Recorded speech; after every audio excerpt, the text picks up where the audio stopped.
Die God wat ons aanbid, die God op wie ons vertrou vir ons redding. En laat ons dit dan in gedagte hou ook deur die boodskap. Goed.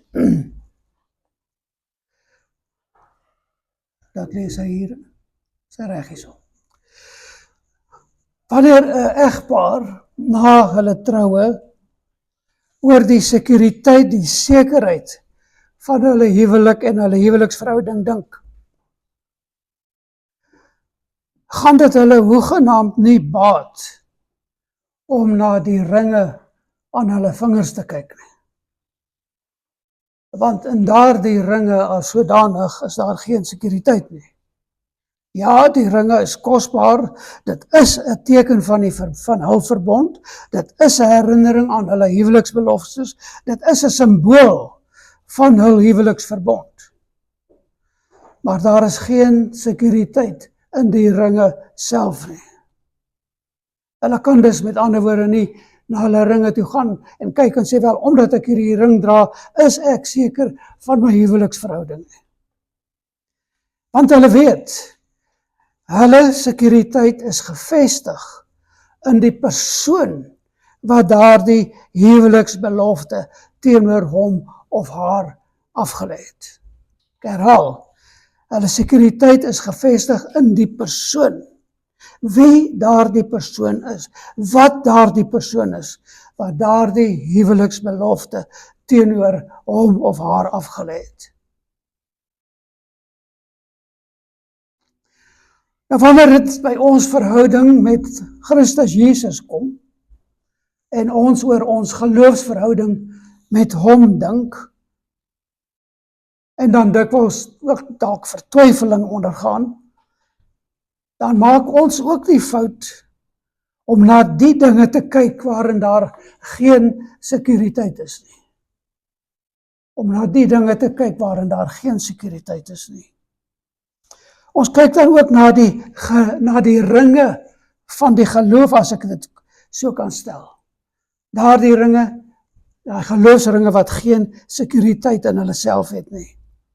Maar ons kyk na die simbole waarin ons dink ons redding gevestig is. Die rituele wat ons nakom, die doop, die nagmaal, die voorstelling, al daardie dinge. Die geestelike tradisies waarin ons groot geword het dikwels, wat ons probeer volhou, dinge soos kategese, lidmaatskap ensovoorts. Of dalk selfs besondere geloofsbelewennisse wat ons by geleentheid dalk gehad het. 'n Situasie waar ons gevoel het, maar hier is nou regtig, die Here is hier op 'n besondere manier. Maar in hierdie dinge is daar nie vir ons sekuriteit nie. Dit is die ringe van die geloof, is net simbole. Want eintlik is dit diep in ons binneste dat ons wonder, hoe seker kan ek wees van my verhouding met God? En dan in vandag se boodskap, in Paulus se 4de hoofstuk aan die gemeente in Rome, gee hy vandag daardie antwoord vir ons. En hy doen dit deur elke valse sekuriteit af te kap. En hy wys vir ons baie deeglik dat geloofsekerheid berus nie op die handeling van 'n mens nie, nie in die meriete van 'n mens nie, nie in die emosies van 'n mens nie, nie in die dade van 'n mens nie, nie jou eie of enigiemand anders se nie. Nee, al hierdie dinge val weg met vandag se boodskap. Want daar is geen sekuriteit daarin nie. En wat ons dan vandag in ons teks gaan sien, is dit presies wat die sekuriteit van ons geloof aan ons moet en behoort te bevestig. Daarin vind ons sekuriteit. Want die sekuriteit rus nie op wat ons doen, voel, wys of beleef nie, maar alleenlik op God se genade, en deur sy genade gewaarborg, deur die opstanding van Jesus Christus uit die graf. Daarin is ons sekuriteit geleë.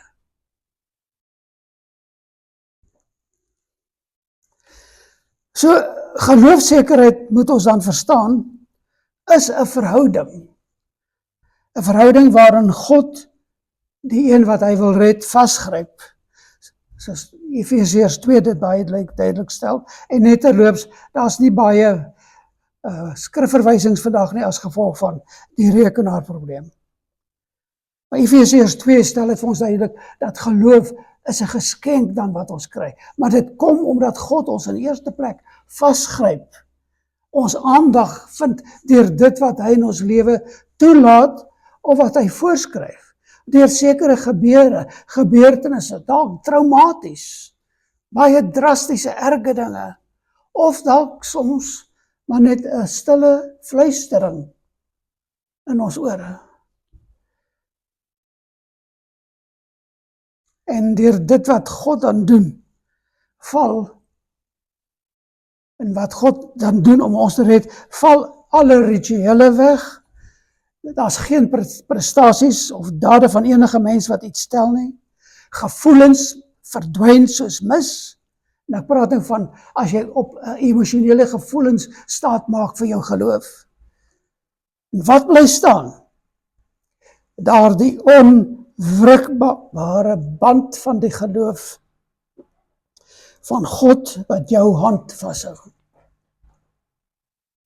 God wat jou hand vashou. En daardie hand, wat as hy jou eers vasgehou het, jou nooit sal laat gaan nie. Dit is wat Paulus wil hê dat ons moet sien. Dat dit alleenlik in God alleen is, in die drie enige God. Die Vader, die Seun, die Heilige Gees, alleenlik in die drie eenheid, dat ons die versekering het, dat wat God gedoen het om ons te red, en dan deur die redding wat hy vir ons as die geskenk gegee het, daarin kan ons onsekerheid, en daarin vind ons onsekerheid. En dit is dan, soos ek reeds genoem het, die boodskap van Romeine 4, van vers 9, wat ons het reeds die eerste 8 gedoen, van vers 9 tot 25. Nou, ons gaan nie deur die teks as sodanig lees nie, ons gaan soos wat ons by dit kom, daarna toe gaan. Want julle sal sien dat hierdie is vir my 'n ongelooflike groot hap om te hap. Ek doen nie maklik so 'n groot stuk soos hierdie nie, maar daar is 'n rede hoekom ek dit doen, want ek dink dat dit ons sal baat om gouer aan te beweeg na hoofstuk 5. Goed, verlede Sondag dan het ons gesien, Paulus het in verse 7 en 8 spesifiek na Dawid verwys. Dawid wat die geseënde, die welgeluksalige mens beskryf, daardie ene wat welgeluksalig is, omdat sy sondes vergewe is, omdat sy skuld bedek is, en hy geregverdig voor God kan staan. En nou hier in vers 9, onthou Paulus skryf aan die Romeine, en die Romeine, die gemeente in Rome, wat uit Jode en nie Jode bestaan. Hy vra nou hier aan die hele gemeente 'n vraag wat hulle moes hoor, beide Jood en nie Jood. Hulle moes dit verstaan, want dit was waarskynlik 'n debat wat dikwels onder hulle geheers het. Nou vra hy in vers 9, en kyk gerus na die teks, Romeine 4 vers 9, het hierdie uitspraak oor wie geseënd is, net betrekking op die besnedenis, of ook die onbesnedenis? Met ander woorde is dit op Jode en nie Jode van toepassing, of Jode of nie Jode, net een van die twee. Ons sê weer, deurdat Abraham geglo het, het God hom vrygespreek. Wanneer het dit gebeur? Wanneer het die vryspraak na Abraham toe gekom? Toe hy, Abraham, reeds besny was, of toe hy nog onbesnede was? En dan gee die antwoord, dit was nie toe hy besnede was nie, maar toe hy nog onbesnede was. En dis 'n belangrike punt. Hy het die besnydenis as 'n teken ontvang. Wat bedoel hy? Hy het die besnydenis as 'n teken van sy geloof ontvang. En dan sê hy, dit is 'n seël amptelike stempel wat bewys dat God hom vrygespreek het deurdat hy geglo het toe hy nog onbesnede was. En die doel daarmee was dat hy die Vader sou wees van almal wat glo, al is hulle nie besny nie. Hulle word dus ook deur God vrygespreek deurdat hulle glo. En dan kom ons by implikasie lees en nie omdat hulle besny is nie. Nou wat sê Paulus hier, die groot boodskap hier is, Abraham, die vader in die geloof, is die vader in die geloof van beide besnedenis, die Jode en die onbesnedenis. Nou vir die Jode moes hierdie stelling van Abraham baie ontstellend gewees het. Hoe is dit moontlik dat Abraham vrygespreek kon wees, maar gered kon wees, 'n standplek, 'n plek voor God kon inneem, toe hy nog onbesnede was? En dan kom Paulus by die punt, want dit sal die Jode gevra het, wanneer dan het dit gebeur, toe hy besny was, of hy onbesnede was, en dan die antwoord was, soos ons gesien het, terwyl hy nog onbesnede was. Die besnydenis het eers later gekom as 'n teken, as 'n seël, daardie amptelike stempel, as 'n bevestiging van iets wat reeds daar was. Met ander woorde, die teken, die besnydenis, het nie die werklikheid van redding geskep nie, of selfs daartoe gelei nie. Dit het net die werklikheid bevestig, dat hy reeds tot geloof gekom het. En hierdie is dan ook een van die baie sterk argumente, wat gebruik kan word vir mense wat sê, dat die doop die besnydenis vervang. Want hier is dit duidelik. Abraham is eers gered, toe besny, en so word die Nuwe Testament gelowige eers gered en dan gedoop. Nou hiermee loop Paulus dan die Jode tromp op. Vir eeue het hulle geglo, en hulle glo vandag nog, dat die seëninge van Abraham, dit wil sê die vergifnis, die geregtigheid waarna Dawid in verse 7 en 8 verwys het, die aanneming, uitsluitlik aan die besnedenis, uitsluitlik aan die Jode behoort. Daar is nie redding vir iemand buite die besnydenis nie, om Jood te word nie, met ander woorde. Want hulle het gedink dat daardie fisiese merk, daardie fisiese besnydenis redding bring. Hulle het geglo dat as jy die ring het, het jy 'n huwelik. Met ander woorde, hulle het gedink, die besnydenis het tot die verbond wat God met hulle gemaak het gelei. Maar Paulus sê nee, die ring is nie die huwelik nie. Die besnydenis bring nie die verbond nie. Dit is alleen 'n teken, 'n simbool van die verbond. En dan vat hy dit, om dit presies te bewys, neem hy hulle na die geskiedenis. Want as ons na die Bybel kyk, na die geskiedenis van Abraham, dan lees ons in Genesis 15, wat hy besny is. In Genesis 15, waar hy gered word, waar God hom regverdig verklaar, wat ons nou by gaan kom. In Genesis 15, Abraham word gered in Genesis 15. Maar hy word eers besny in Genesis 17. Hy word eers besny in Genesis 17. En daar is omtrent 14 jaar tussen die twee gebeure.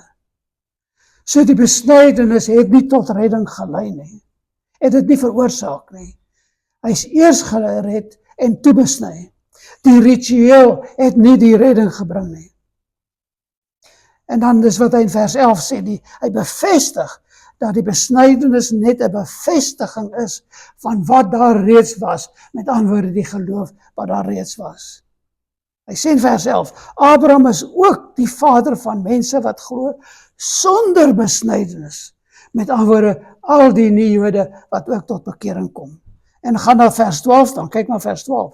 Hy sê, ons voorvader Abraham sou ook die vader wees van die besnedenis, wat nie net besny is nie, maar ook glo, soos hy geglo het, toe hy nog onbesneden was. Wat beloof is, word deur die geloof verkry. So hier wys hy vir hulle duidelik. Selfs al is jy besny, moet jy nog tot geloof kom. Wat ook dan 'n argument is vir die voldoop van die volwasse. Met ander woorde wat hy hier sê, Abraham is die vader ook van gelowige Jode, maar nie omdat hulle besny is nie, maar omdat hulle glo. Wat is die betekenis? Wat verstaan ons hiermee? Dat die teken sonder geloof is leeg. Die ring sonder iemand wat inhoud gee aan daardie ring beteken niks. Die bloedlyn van Abraham is nie 'n biologiese bloedlyn nie, maar dit is 'n geloofslyn wat vanaf Abraham dwars deur die Ou Testament tot in die Nuwe Testament tot by ons vandag loop, waar ons nog steeds die kinders van Abraham in die geloof is.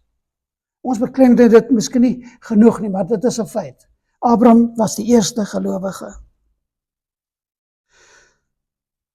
En dan verstaan ons ook, dit is geloofslyne, nie 'n bloedlyn nie. Dit loop nie deur die vlees nie, maar deur die hart. Dit word nie oorgedra deur die geboorte nie, maar deur die wedergeboorte. Nou kom ons kyk nou na verse 13 tot 15. En hier trek Paulus nog 'n pilaar, nog 'n stut onder die Jode uit. Wanneer hy aan hulle bewys dat ook die onderhouding van die wet nie 'n bewys van geloof is nie. Dis die tweede een wat, eerstens, besnydenis is nie 'n bewys van geloof nie. En die tweede ene kom nou hierdie deel vanaf vers 13, ook die nakoming van die wet is nie 'n bewys van geloof nie. Kyk na vers 13. Dit is trouwens nie omdat Abraham die wet van Moses onderhou het, dat aan hom en sy nageslag die belofte gegee is, dat hy die wêreld as besitting sal ontvang. As mense deur wetsonderhouding deelgenote van die belofte sou word, die belofte aan redding, sou die geloof sy betekenis verloor het en die belofte sy krag. Hoekom? Want dan sou die mens deur wetsonderhouding homself kon red. En daar's nog miljoene mense wat juist dit dink. En sê, onthou, die wet bring juist die straf van God. Want waar daar nie wet is nie, is daar ook nie oortreding van die wet nie. Hier is ons, wat ons die afgelope paar weke al nagekyk het. Die wet is onder die versoendeksel. Hy wys vir ons onskuldig. Maar bo op die versoendeksel is die bloed van die offerlam wat die wet bedek, sodat niemand op die wet kan staatmaak nie. En soos wat ons nie op die nakoming van die wet staatmaak nie, maar deur Christus se bloed wat vir ons gevloei het. Met ander woorde, wat hy hier sê, die besnydenis het Abraham nie gered nie, en ook die wet kon Abraham nie red nie. Inteendeel, die wet red niemand nie, omdat die wet net die twee dinge kan doen. Eise stel wat niemand kan nakom nie. Die wet stel eise wat niemand ten volle kan nakom nie. Hoekom sê ek dit? Die ou voorbeeld, daar's net een voorbeeld is genoeg. Wat is die eerste wet? Om God bo alles lief te hê. En net daar val al ons pogings plat. Want ons weet, ons het nie te alle tye God volkome lief met alles wat ons is en het nie. Maar ons kan nie die wet nakom nie. En dan val ons so dikwels by die tweede ene ook nog om jou naaste lief te hê soos jouself. En so kan ons aangaan. Die wet is vir ons as 'n spieël gegee, sodat ons kan sien wat God wil hê van 'n mens wat geregverdig is. Want deur die regverdiging stel hy die mens in staat om die wet na te kom. Maar voor redding is daar geen manier hoe 'n mens die wet kan nakom. En dan is die wet in die tweede plek ook die openbaring van wat reeds in die hart is. En dit weet ons. Ons ken ons harte, geliefdes. Ons ken dit. Ons weet, wanneer ons na ons eie harte kyk, die sonde wat daarin is. Die slijkpoel van die sonde wat daarin is. Dis waarom hy dan in vers 15 sê, waar daar geen wet is nie, is daar geen oortreding nie. Met ander woorde, wanneer die wet nie as standaard gebruik word vir redding nie, is daar dan geen oortreding wat jou kan weghou van redding nie. Maar, wat dan wel gaan gebeur in die lewe van die gelowige, soos ek nou reeds gesê het, jou redding stel jou in staat om die wet na te kom. Het gee jou die vermoë om te probeer om die wet na te kom. En ons kan dit nog steeds nie volmaak doen nie. Maar ons het die vermoë, want voor redding is daar geen manier hoe ons die wet kan nakom nie. Maar na redding is daar vir ons vir die eerste keer die vermoë gegee om die wet na te kom. En dit is waar heiligmaking dan inkom. Dis hoekom heiligmaking 'n vereiste is wat God aan die gelowige stel. Nie die nakoming van die wet om gered te word nie, maar nakoming van die wet omdat jy gered is. En dit maak die verskil. Met ander woorde, die wet as sodanig kan jou diagnoseer en vir jou sê, kyk na die spieël van God se woord. Kyk wat openbaar hy van jou hart. Dit kan jou skuld bewys, maar die wet kan jou nie red nie. Maar jy kan dan probeer, as jy nou jou sondige self na die spieël gesien het, kan jy nou probeer om te gaan beter lewe. Maar jy weet, jy sondig om die eerste draai. Daarom kan die wet jou nie red nie. Maar nadat jy gered is die wet vir jou 'n aanduiding, is die wet vir jou 'n aanduiding van jou redding, van die stand van jou geloof, omdat jy nou die vermoë het om dit na te kom. Die wet kan jou sonde openbaar, maar kan jou nie van daardie sonde red nie. Daarom moes die belofte van redding deur die geloof kom. Geloof alleen. Anders sou niemand dit ooit kon ontvang. Nou kom ons kyk nou na verse 16 tot 18. Kom ons lees dit. Verse 16 tot 18.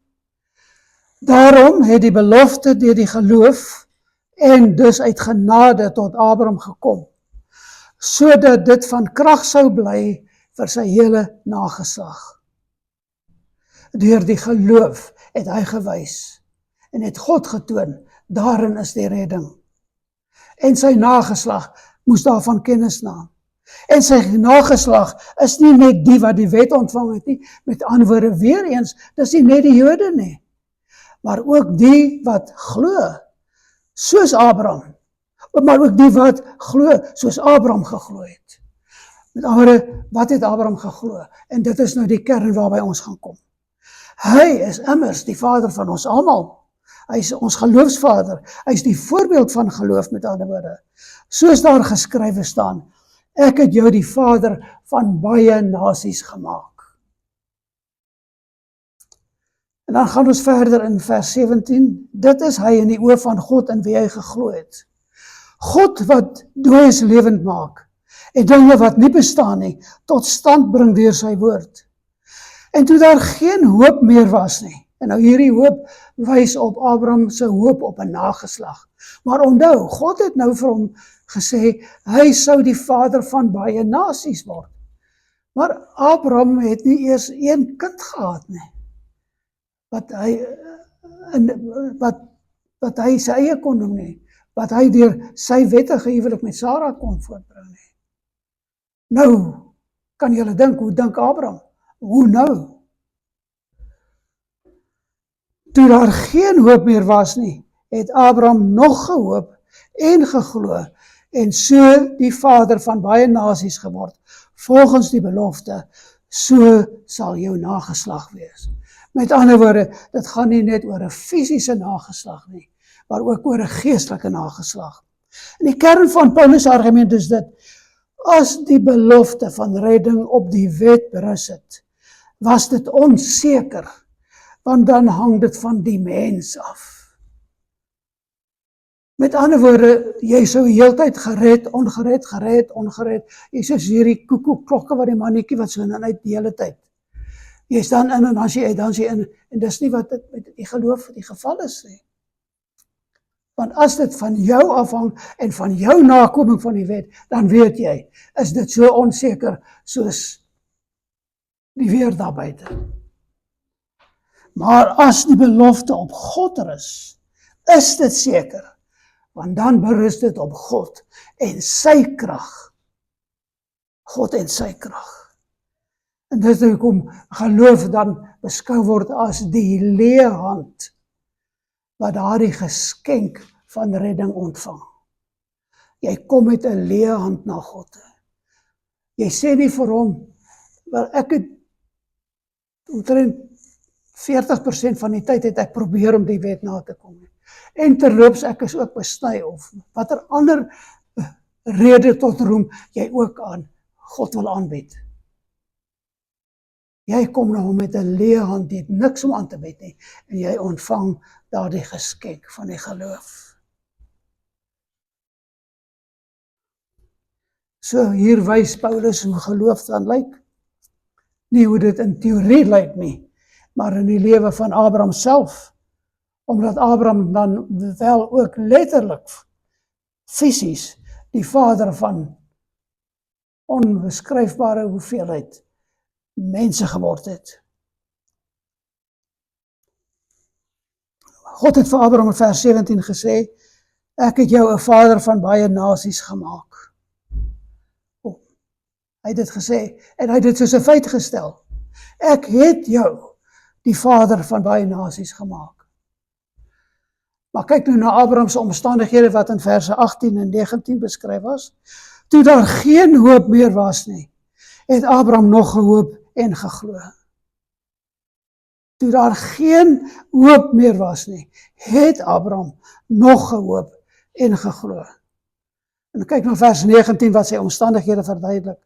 Al was hy self so wat 100 jaar, en al het hy dus goed besef dat sy liggaam reeds gedaan was, en die moontlikheid om 'n kind te verwek met ander 0 was, en dat Sarah te oud was, en dat ook Sarah te oud was om kinders te hê, het sy geloof nie verswak nie.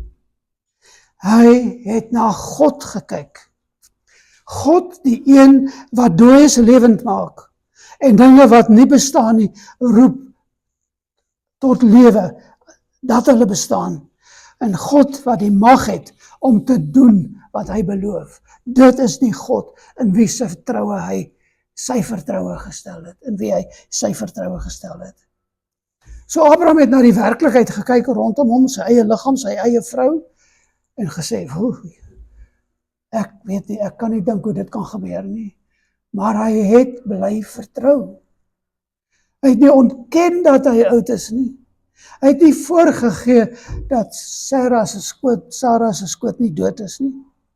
Want dit is een ding wat ons moet weet. Ware geloof is nie ontkenning van die omstandighede nie. Ware geloof is juis ten spyte van die omstandighede. Ware geloof is ook nie positiewe denke nie. Om nou net vir jouself weet wat, kom ons praat positiwiteit in hierdie situasie in. Dis absolute bog, twak en onsin, geliefdes. En dit is nie geloof nie. Geloof is om in God jou vertroue te stel. Is ek nie om jou oë toe te maak vir die werklikheid en enigiets daar rondom nie. Ware geloof kyk die werklikheid vierkantig in die oë en kies dan om God se woord bo die werklikheid te glo. Bo die omstandighede. Vers 20. Hy het nie in ongeloof begin twyfel aan die belofte van God nie. Dit beteken nie dat Abraham nie geworstel het nie. Hy het, ons het dit reeds gesien, hoe sondig hy wel was. Hy was nie 'n supermens nie. Ons sien ook hoe hy ook gesondig het, juis in die voortbring van 'n geslag, toe hy met 'n diensmaagd 'n kind verwek het. En gedink het, God kan maar nou daardie ene gebruik. Maar God het vir hom sy eie seun gegee. En ons het gesien hoe dikwels Abraham wel gesondig het. Maar hy het nooit aan God getwyfel nie. Hy het nooit God bevraagteken nie. Hy het nooit gesê, God kan nie. Of God sal nie. Hy het gesê, God het beloof en God is getrou. Vers 20 sê, hy is in sy geloof versterk. Hy is in sy geloof versterk. Hy is versterk. Let wel, hy het nie homself versterk nie. Hy het nie nodig gehad om daardie generator op te wen, sodat hy geloof kan opwek nie. Hy is versterk. En hoe word hy versterk? Deur God en sy woord, sy karakter, wie hy is, te oorweeg, te oordink, en hom dan aan die dade te herinner wat God gedoen het. Met ander woorde, deur God te oordink, God se krag en God se karakter, aan wie hy nooit getwyfel het nie. Vers 20. Abraham het aan God die eer gegee. Abraham het aan God die eer gegee. En hier sien ons, dit is die kern van die krag waar geloof gevind word, om aan God die eer te gee. Geloof, ware geloof, verheerlik God.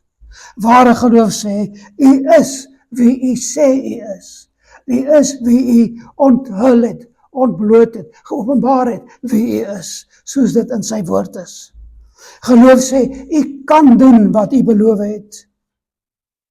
Geloof sê ook, u is getrou wanneer ek swak is.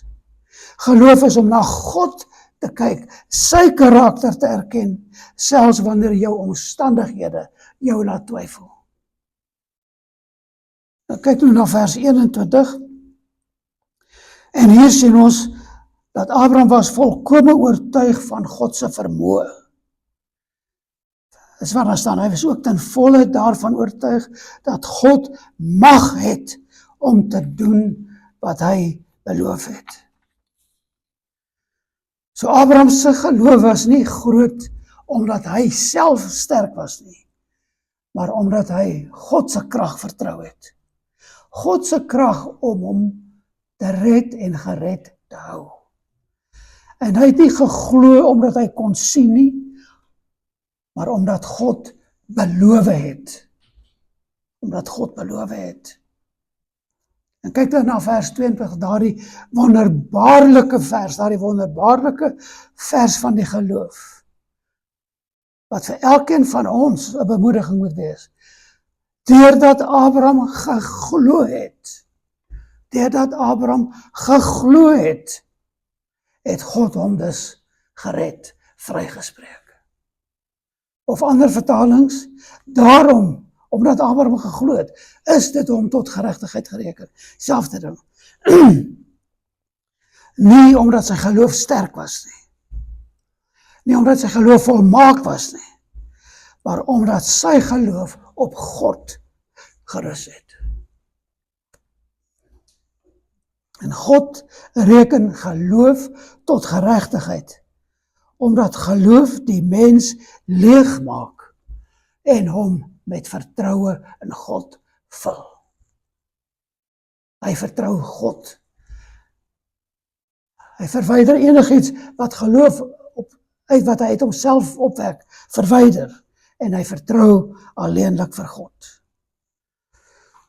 En nou dit bring ons dan by die laaste deel, verse 23 tot 25. En hierdie is die wonderbaarlike goeie nuus vir elke gelowige. En dis nou waar Paulus dan in hierdie slotwoord, in hierdie hoofstuk, aan die gemeente hierdie besondere waarhede bring, voordat hy aangaan na 'n baie spesifieke deel vorentoe. Romeine 4 vers 23. Dat hy vrygespreek is, deurdat hy geglo het, is nie net terwille van hom opgeteken nie. Nou wat bedoel hy hiermee?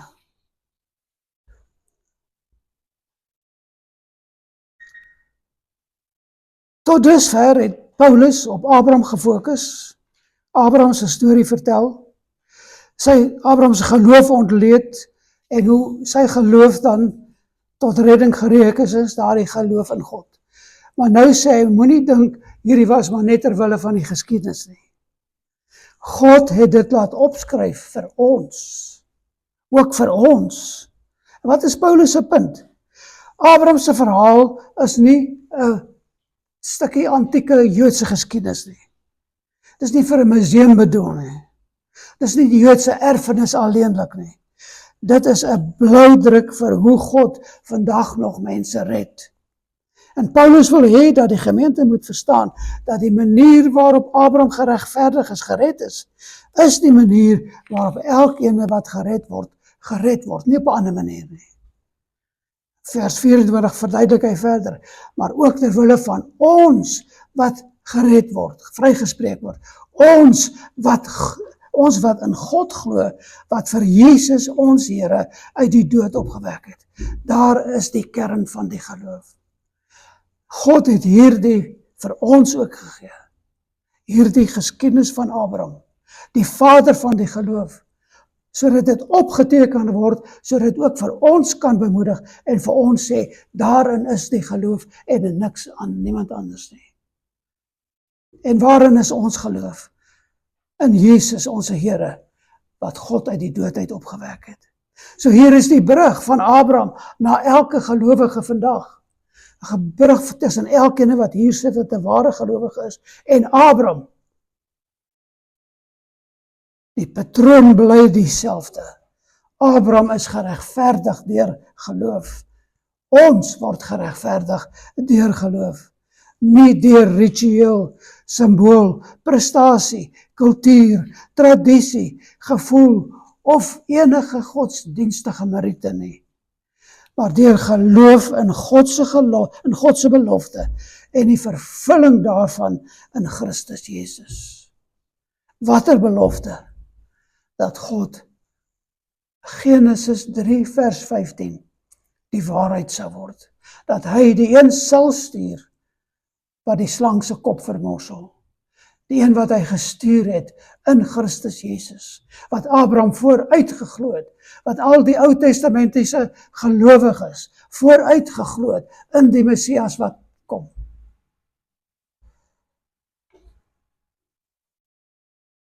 Maar nou moet ons verstaan, ons geloof, geliefdes,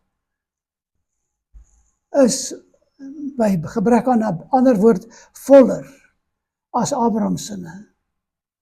Wat bedoel ek daarmee? Abraham het geglo dat God lewe kan bring uit 'n dooie skoot. Dat sy vrou Abraham en hy saam 'n kind sal verwek. Hy het dit geglo. Al het hy na die werklikheid gekyk. Ons glo dat God lewe gebring het uit 'n dooie graf, as ek dit so kan vergelyk. Abraham se vrou bring lewe voort uit 'n dooie skoot. God wek vir ons lewe op uit die dooie graf. Abraham het geglo in 'n belofte wat sou kom. Ons glo in 'n belofte wat vervul is. Abraham het geglo in die God wat dinge wat nie bestaan nie, tot 'n werklikheid kan roep, 'n werklikheid kan maak. Ons glo in God wat sy seun uit die dood geroep het en opgewek het. So die opstanding, verstaan ons dan ook vandag hierdeur, word weer eens bevestig. Dit is die spulpunt van ons geloof. Dit is die groot pilaar van ons geloof. Dit is God se bevestiging, God se seël, God se bewys dat die betaling wat Christus aan die kruis gebring het, dat dit aanvaar is. Die kruis is die betaling en die opstanding is dan as het ware die kwitansie. Dit is betaal, dit is die stempel wat sê, dit is ten volle betaal. Kyk nou na vers 25, waar dit dan staan, hy is vanweë ons oortredings oorgelewer. Weer eens 'n bevestiging van die evangelie. Jesus is nie 'n martelaar nie. Onthou dit, Jesus het nie as 'n martelaar gesterf nie. Hy sterf ook nie as 'n voorbeeld nie. Hy's nie 'n tragiese held nie. Hy sterf in ons plek. Hy sterf in die plek van die gelowiges wat God opwek uit die dood. God het hom oorgegee en Jesus het dit vrywillig gedoen. Hy het vrywilliglik na die kruis gegaan.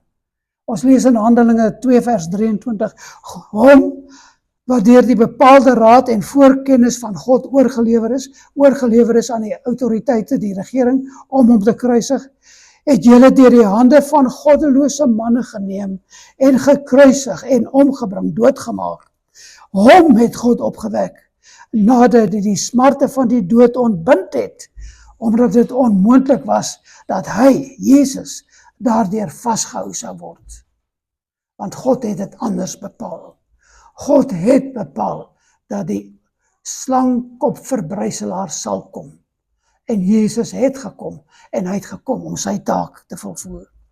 En dit is wat alreeds in die Ou Testament voorspel is. Jesaja 53 vers 5. Maar hy is terwille van ons oortredinge deurboor. Terwille van ons ongeregtighede is hy verbrysel. Die straf wat vir ons die vrede bring, was op hom, en deur sy wonde het daar vir ons genesing gekom. En hoe vind dit plaas? Deurdat God Jezus uit die dood uit opgewek het. Daarom sê Paulus in vers 25, hy is opgewek, sodat ons vrygespreek kan word. Die kruis betaal vir sonde. Die opstanding bewys die betaling is aanvaar. Die kruis verwyder die skuld. Dis asof die skuld aan die kruis vasgehamer is, of gesmeer is, wat 'n beeld ook al vir jou was. Maar die opstanding verklaar die geregtigheid, die redding wat daar is. Die kruis sê, dit is betaal, dit is volbring. Die opstanding sê, dit is aanvaar, God het dit aanvaar. Die kruis is die offer, die opstanding is die kwitansie, die stempel, die amptelike stempel. Die kruis is die versoening, en opstanding is die basis, die werklikheid van redding, van regverdiging. En so sien ons dan, geliefdes, Romeine 4 begin met Abraham. Romeine 4 eindig met elke ware gelowige. Dis die progressie wat daar in hierdie wonderbaarlike hoofstuk was. Die hoofstuk begin met 'n vraag, hoe is Abraham gered? En die hoofstuk eindig met 'n antwoord, alleenlik deur geloof.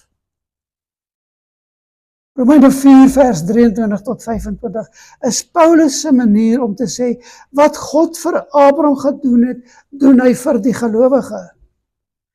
Maar hy doen dit deur die volheid van Christus se kruisiging en sy opstanding. Abraham het geglo in God wat lewe kan bring. Ons glo in God wat lewe gebring het. Abraham het geglo in 'n belofte. Ons glo in Jesus wat die belofte vervul het. Abraham het geglo in toekomstige vervulling. Ons glo in die voltooide werk van ons redder, ons heiligmaker, ons heiland, Jesus Christus. En so sien ons dus 4 aspekte van die boodskap in Romeine 4. Geloof en nie werke nie, die eerste 8 verse. Geloof en nie ritueel of symbool nie, verse 9 tot 12. Geloof en nie die wet nie, verse 13 tot 17. En dan in verse 18 tot 25. Alleenlik geloof in die opstandingskrag wat God in Jesus Christus aan ons gewys het. Die boodskap is, dit is nie net vir hom geskryf nie, maar ook vir ons. En daarom kan elke gelowige vandag weet, ons sekerheid lê nie in ons geloofse sterkte nie, maar in Christus se opstanding, die krag wat God daardeur getoon het. Ons redding lê nie in ons vermoë om vas te hou nie, maar in God se vermoë om ons vas te hou. Ons verhouding met God is nie gebou op ons prestasie nie, maar op sy belofte en sy vermoë om sy belofte na te kom. Daardie belofte wat ek vir ons sê, ek sal julle nooit begewe of verlaat nie. En soos Abraham word ons uitgenooi om te glo. Nie omdat ons sterk is nie, maar omdat God getrou is. En omdat hy die krag het om sy belofte na te kom. Daarom is die uitnodiging, kyk na die leë graf, kyk na die leë kruis, kyk na die opgestane Christus. En daarom kan elke gelowige hier uitgaan, nie met 'n sekerheid wat wankel nie. Want ons geloof se sekerheid lê nie in ons sterkte nie, maar in Christus se opstanding. En God, wat daardie opstanding gebruik het, om vir ons die ewigheid te verseker. Lê nie in ons vermoë om God vas te hou nie, of ons geloof vas te hou nie, maar in God se vermoë om ons vas te hou. So wanneer daar vertwyfeling kom, geliefdes, is daar net een weg, en dit is om nie te gaan kyk na omstandighede of simbole, al daardie dinge nie, niks nie. Laat ons eerste reaksie, ons respons wees, wanneer vertwyfeling kom in, maar God het my gered. Hy het my gered. Hy het vir my daardie geskenk gegee. En ek het by daardie geleentheid my hand oopgemaak en dit ontvang. Maar dit was 'n geskenk van God. En laat ek daarheen teruggaan en nie staat maak om my krag om die geskenk vas te hou nie, maar in God se krag om my te help om dit vas te hou, om my te help in nood, om my te help wanneer ek vertwyfel, om daar te wees wanneer my geloof swak is. Laat God vir my daar wees. Hy sal vir my daar wees, omdat hy die almagtige skepper God is, wat die hemel en die aarde geskep het. En wat getrou bly aan sy belofte, dat hy 'n redder sal stuur, wat hy gedoen het in Jesus Christus. Laat ons ons daaraan herinner.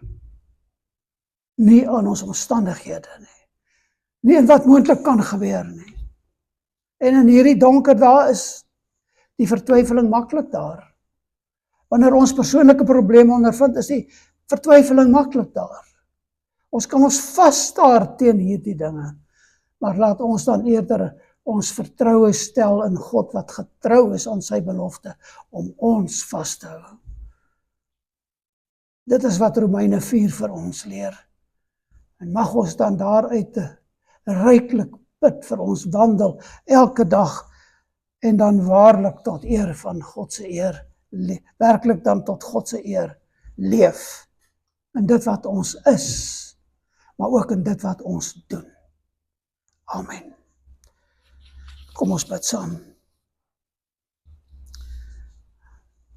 Genadige Vader, U het ons vandag herinner aan die pad van geloof, aan die wese van geloof. Geloof wat nie rus op ons werke nie, maar op U, die almagtige, al ewige, alsiende, alomteenwoordige God. U wat ons geloof nie laat rus op ritueel of simbool, of gevoelens of werke of enige soets nie, maar geheel en al op U genade en U vermoë om U belofte na te kom, om U belofte om ons vas te hou, ook na te kom. En U wys vir ons 'n pad in U woord, 'n pad wat loop deur die kruis, deur die leë graf, tot by die opstanding, en deur die opstanding tot die hemelvaart, waar ons redder en heiland nou aan U regterhand sit.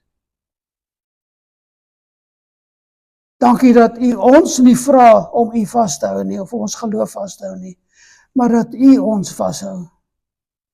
En dankie dat U ons nie meet aan ons geloofse sterkte nie, maar aan die sterkte en die krag van U Seun se volmaakte werk aan die kruis en die opstanding. So Here, ons gebed is laat ons nou leef, nie in vrees nie, maar in sekerheid. Nie in skuld nie, maar in genade. Nie in ons eie naam nie, maar in die naam van Jesus Christus, ons redder, ons heiland wat oorgegee is vir ons oortredinge en opgewek is vir ons regverdigmaking, ons redding. O Here, hou ons op U weg. Hou ons, o Vader, hou ons daar en laat ons U vertrou vir elke stappie, vir elke tree, vir elke oomblik. U alleen, Here. En ons vra dit in Jesus se naam. Amen.